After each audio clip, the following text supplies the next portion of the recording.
నీ దేవుడు రోషము కలిగిన దేవుడు, మరి నీవు రోషము కలిగి నిలవబడతావా అని దేవుడు నేను అడుగుతున్నాడు.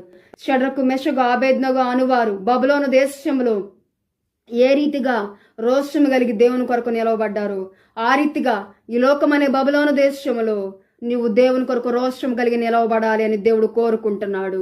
ఈ లోకమనే బబులోను దేశంలో దేవుని కొరకు విశ్వాసం కలిగి నువ్వు నిలబడాలని దేవుడు కోరుకుంటున్నాడు.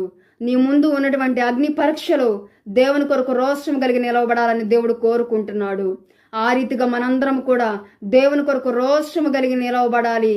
ఆ రీతిగా దేవుని కొరకు మనందరం కూడా రోషం కలిగి నిలవబడి దేవుని యొక్క శక్తి సామర్థ్యాన్ని ఈ లోకానికి ప్రకటించేవారిగా చూపించేవారిగా ఉందుముగాక.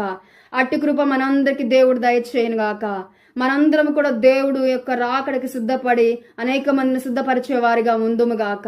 ఎంతకాలంలో మన విశ్వాసాన్ని కాపాడుకునేవారుగా ఉందుముగాక. అగ్ని వంటి మహాశ్రమలలో తొలగిపోకుండా తొట్టిల్లకుండా నిలబడేటువంటి ఒక స్ట్రాంగ్ పునాది మన క్రైస్తవ జీవితంలో ఆత్మీయ జీవితంలో మనము వేసుకునే వారిగా ఉందుముగాక. ఆమేన్, ఆమేన్.